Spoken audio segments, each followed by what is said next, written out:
Hi all, welcome along to another little revision video recapping one of the case studies that we've studied in class. So this one is an LIC or NEE that you've studied a country and we've studied Nigeria.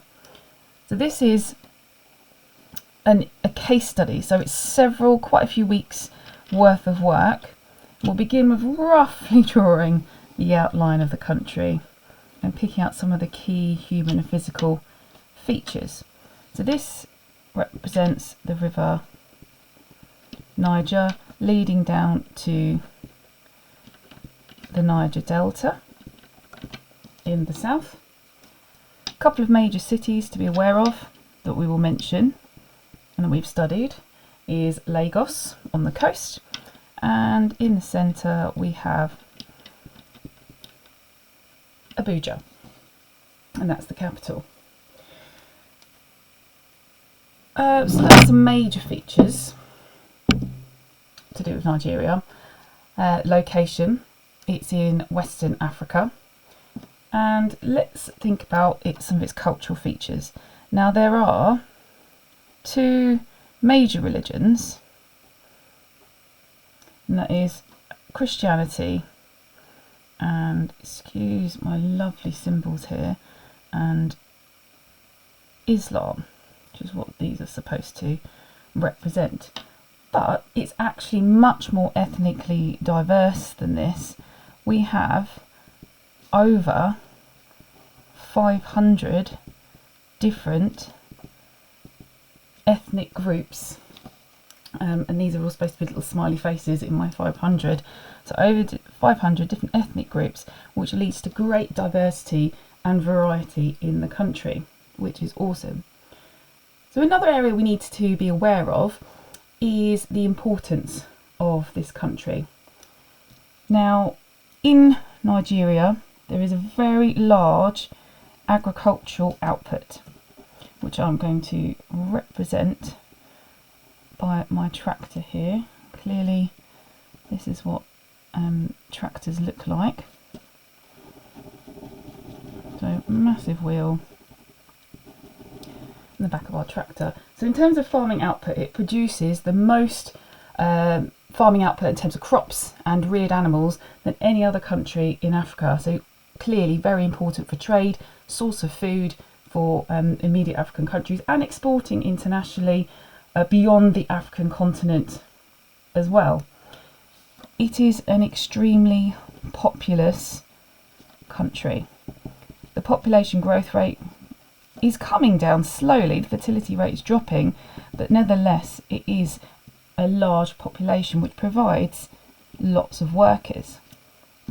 At the time of writing, it's approximately 220 million is the current population. So great for attracting potential investment into Nigeria because of the volume of people available for work. Another industry, as we will discuss, that is important to Nigeria is oil. And this little barrel, little blob of oil, is supposed to represent the oil industry. It produces approximately 3% of all the world's oil, which is not insignificant, is it? Think about trade, exports, revenue that they're gaining from this. And an interesting one is the role of Nigeria in the UN peacekeeping organisation, where they go into countries of potentially into conflict and try and mitigate that before it becomes an issue. And in terms of providing personnel, they come in the top 5 of providing top personnel, so that's awesome in terms of trying to protect other countries and their growth and prosperity and peacefulness around the globe. So that's having great influence. So moving on, let's have a little look at politics and how the country has changed over time. So in class we looked at a little timeline to show some of the major shifts in politics in Nigeria. 1960, the country became independent from the UK. Previously, they were a colony of the British Empire, They were controlled. They didn't have any control over their industries or how they ran their country. So they gained that independence. However, between 1967 to 70, we had serious conflicts and civil wars, which meant that industry couldn't develop, and there were higher death tolls as a consequence. It became more stable. However, there were, between 1970 and 99, approximately, very corrupt governments which prevented investment in industry, limiting Nigeria's development. But since 1999, approximately, we have had a much more stable country with a government that has enabled developments to grow in Nigeria, and less corruption, shall we say. Not to say it's completely gone, but there has been less corruption, which allows industry to develop. In more recent years, this has been complicated, this growth and development, by a potential threat. Now, we looked in class at this terrorist organisation who had kidnapped a number of schoolgirls, and you may have heard about it on the news, Save Our Girls, so they're supposed to be hands tied up, clearly, that's what that shows, by a terrorist group called Boko Haram. And their activities have recently threatened and reduced the ability of Nigeria's development. So that's a little political timeline of where we are today. So let's focus on industry and industrial changes. So we've done some studying of pie charts, and one of your geographical skills is the ability to interpret pie charts. Let's go with 1975 and 2020. So I'm going to approximately divide my pie charts up. So in 1975, very large primary industry, smaller secondary industry, and a slowly growing tertiary industry. So primary, if you remember our key terms, extracting raw materials from the ground or the sea, so such as farming, agriculture, fishing, oil extraction, mining. Secondary is manufacturing, turning those raw products into something which is often worth more money, more value than the primary. And tertiary is providing services, such as teachers. We studied some changes, and as Nigeria is developing and changing, the industrial makeup of the country is shifting. Primary, most notably, has had a massive drop as mechanisation has come in. Machines have replaced many of those jobs, combined with rural to urban migration. Less people are working on farms. Secondary has also grown through the processing and manufacture of products from the oil industry, for example, before they're exported or used within Nigeria. There is also growth in factories, manufacturing, such as Unilever has got a number of factories in their major cities in Lagos and Abuja and such like, making products such as soaps and shampoos. And then we have tertiary, which has hugely grown. So as there's more wealth, it demands more services. People have more money to spend on income to spend on other things, and therefore has driven that tertiary sector. And the government, as they've gained more income, been able to expand on schools, hospitals and other services. So we can see a big shift in industry. We've got a more diversified economy. Let's focus more on that industry, shall we? And the role of manufacturing, because this comes up as being quite key in a number of years of exam questions, and it is in your specification. So this is supposed to represent our factory. So that's a factory. Manufacturing. So role of manufacturing has a number of benefits. One, income for individuals. So you can talk about how they benefit, gaining jobs, they get an income, they've got more disposable income, they can improve their living conditions, improving their housing, their money can be spent on children going to school, you can talk about money being spent on healthcare services, therefore improving their quality of life. Also, there is tax revenue the government can use to invest in these services, so it can improve areas beyond where the factory is actually built, and therefore improve the whole country, not just driving the multiplier effect in this location, but also in the entire country. So I'm going to draw sort of a little circle with an arrow going round to try and represent that idea of the multiplier. It goes around and it keeps getting bigger and bigger and bigger, the multiplier effect. Largely linked to the oil industry, but not exclusive. And as Nigeria is developing, it's attracting further investment from other countries, being much more diverse. So let's turn our attention now specifically to a TNC, so transnational company, transnational corporation that we have studied. Now in Nigeria, the one that we studied specifically in detail, let's use this horrendous shell.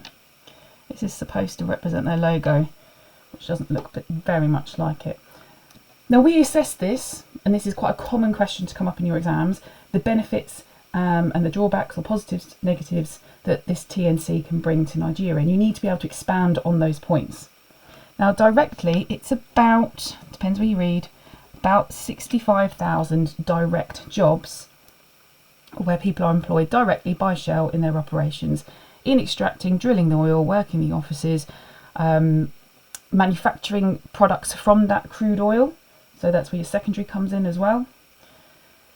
So individuals have benefited. Not only that, if we've got 65,000, but we also have that indirect employment. So around 250, so that's a fair amount, 250,000 jobs that are linked to the industry in Nigeria. It could be someone being able to set up a fruit stall or food stall nearby one of the factories. They can sell to the local workers. Then that's that knock-on effect. Also, you've got the suppliers to Shell, the local Nigerian companies, so they benefit from this indirect employment. The Nigerian government gains tax revenue approximately, depending on where you read, 4 million in tax revenue. $4 million in tax revenue annually.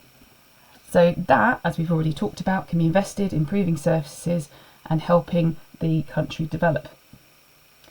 But as with everything, we know that there have been problems. There are serious environmental concerns where there have been spills in Bodo, which has decimated ecosystems and reduced fishing yields for those hunting fish and shellfish. So that's a great one for you to assess. Many of the profits also don't stay in Shell. They go out to the headquarters of Shell into the Netherlands. They disappear. Let's look at aid then. So let's move on. We have discussed the role of aid in a number of different forms in Nigeria.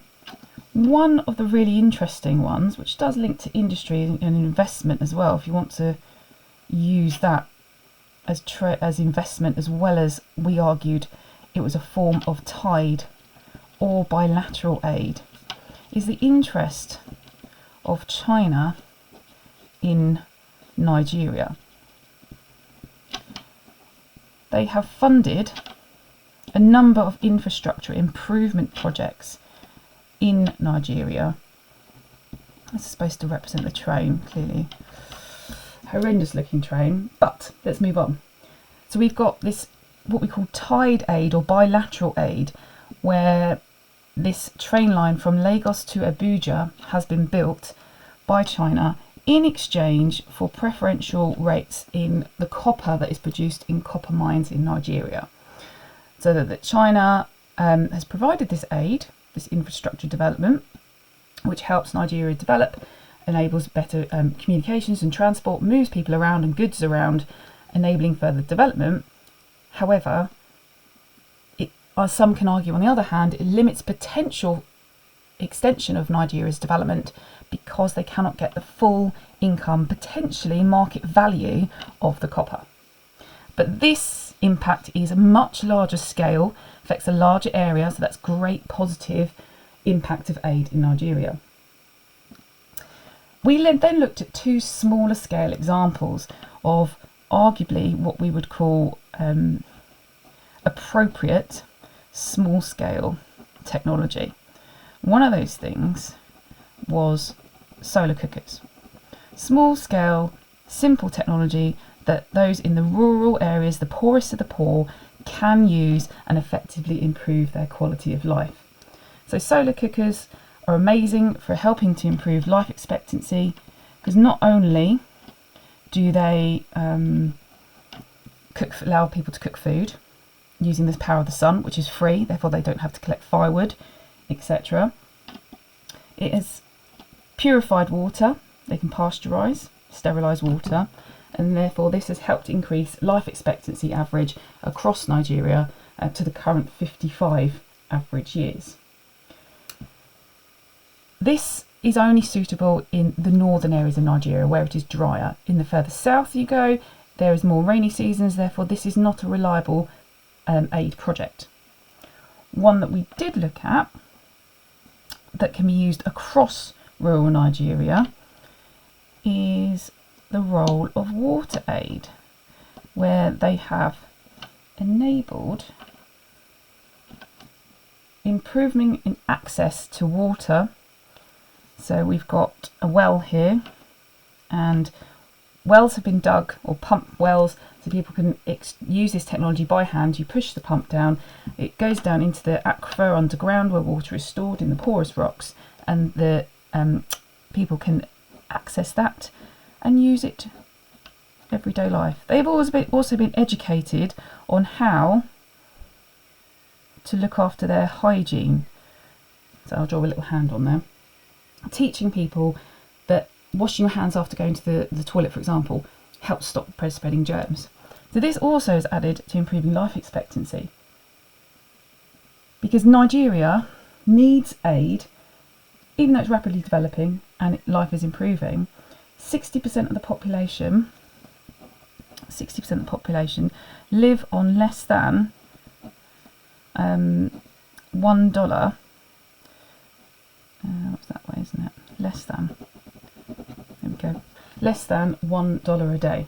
So small scale projects like this are really helping to get to those people who are the poorest of the poor. We learned from this one here that one lady was able to set up, or a number of people have been able to set up her own business selling pap, which is a porridge made from maize and other grains, and she has been able to sell that, gain an income, and that improves her income but also her family's and the rights of women, because it's women who are often the ones that have been left behind when projects have been put in place. So this has been facilitating women, as has this project here. So it's amazing to help improve the gender balance in the country. So access to safe water. Water Aid doing great project across the country. Unfortunately, there's still around 64% of people who have access to safe water, but that's not 100%, is it? So we can see why aid projects are still needed, and we've got selection here looking at scale and the types of people that they're aimed at. So that's great evaluation opportunities there in your exam. Now finally, let's look at impact on the environment and quality of life. And we talked about people moving to the cities, part of industrial growth. One of the areas that has experienced rapid growth is Lagos, as was the other major cities, and it's led to the development of squatter settlements, informal housing, and we know what sort of issues that can create. So we've got, oh, my germ's gone really bad this time. Issues of waterborne diseases such as cholera, Really cramped living conditions. This is Makoko, which has been built over the water in Lagos, right by the coast.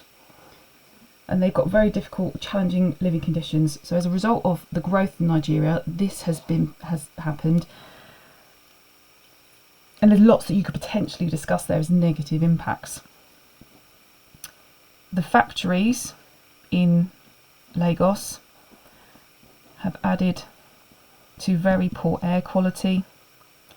So air quality has reduced, which has then also increased, unfortunately, the number of lung-related conditions. It's not just people that have suffered, the environment has suffered as well. With the farming, industrial development and growth of settlements, there has been mass deforestation. Around 70% of the forests have been lost in Nigeria. We've already discussed extensively the impact of shell and how the loss of fish. And let's give you one more place-specific detail. So as ecosystems have been damaged and cannot support creatures anymore, this is clearly the best giraffe you have ever seen.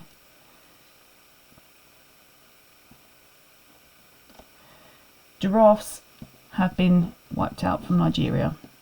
They're no longer found in the country. So that is your summary of your case study, several weeks worth of work in just over 20 minutes. So hopefully you find that useful.